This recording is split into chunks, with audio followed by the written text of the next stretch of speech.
Before this video starts, I just want to say that I'm trying out something new. I have been using this microphone ever since I started this channel, and it sucks nuts. So I'm trying out something new for once. Good or bad, if this audio it works. So anyway, let's start talking. So a while back, as I was getting my knowledge of Unreal Engine, I wanted to start out with a recreation of a game that didn't do too well, and try and make it through my perspective. Muzzy, or Muzzy, was one of those ideas.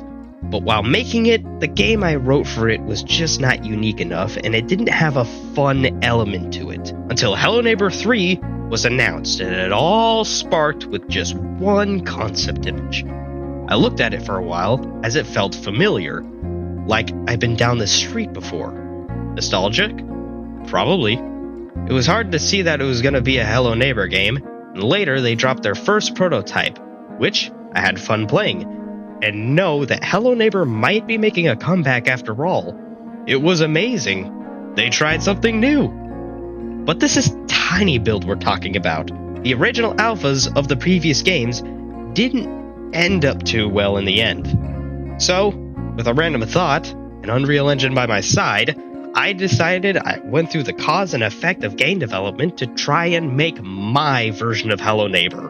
And while trying something different. I made an example story, a placeholder to start out with, and build up on the story into something more original and unique, and it worked. And it wasn't similar to Hello Neighbor in the end, as the inspiration for my Hello Neighbor game came from Silent Hill, Resident Evil, and a very familiar place which I live in. Keep in mind, this was before Hello Neighbor Prototype 2. The game was titled Hello Neighbor, Don't Cross the Line. But we went through name changes, as the name we currently have at the moment is Hello Neighbor Nevermore. But I also wanted to stick with this art style that they chose in the real development of the game, because I live in real life Raven Brooks.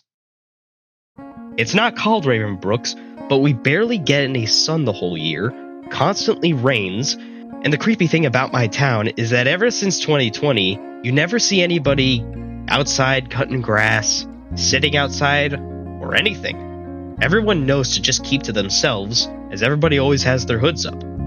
Even me. Houses get overgrown by trees, fence lines built up high so no one can climb over them, crap being left outside in the rain, and if a house is empty, the porch lights always stay on, even when nobody lives there. And this can go on for years as the houses start to fall apart. Hey Tiny Build, if you need a location to film your movie, stop by, I'll give you a tour. Heck, we even get ravens. Yeah. And missing people.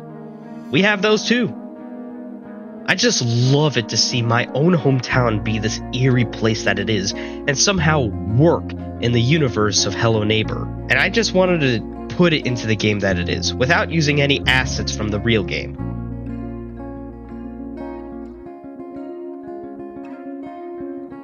So the story of this game was going to follow the original steps Hello Neighbor 1 was telling. You play as Matthew Floyd, moving into a new house for a while. You go through a tutorial setting up your house as you get the last box.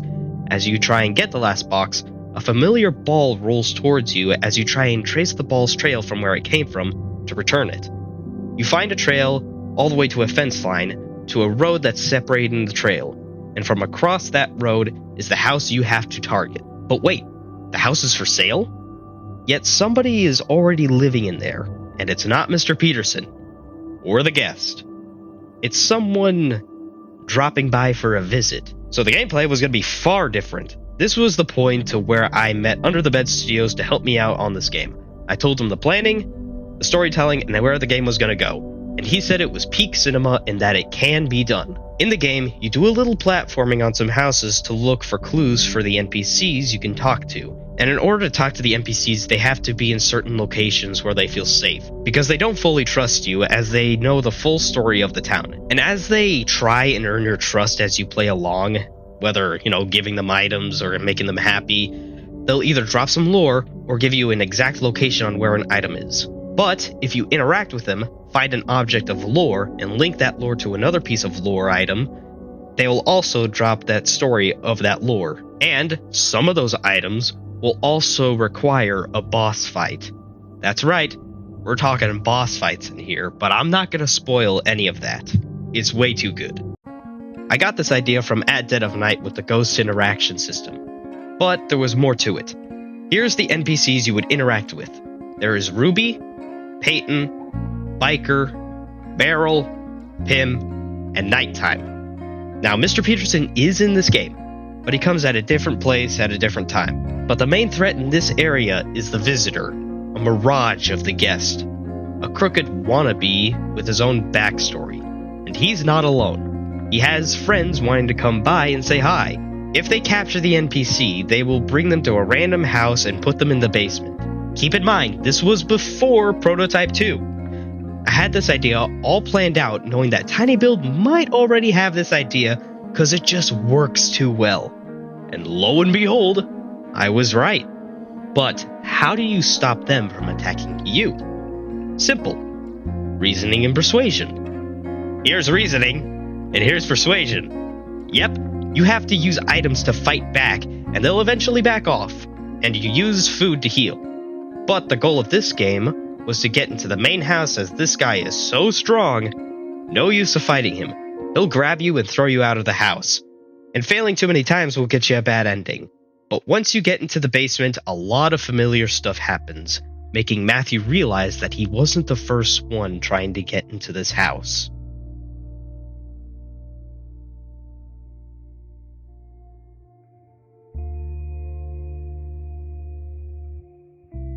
I'm not even in the halfway point to where this game goes, but I don't want to spoil so much. But the main question I get a lot now is, where is it?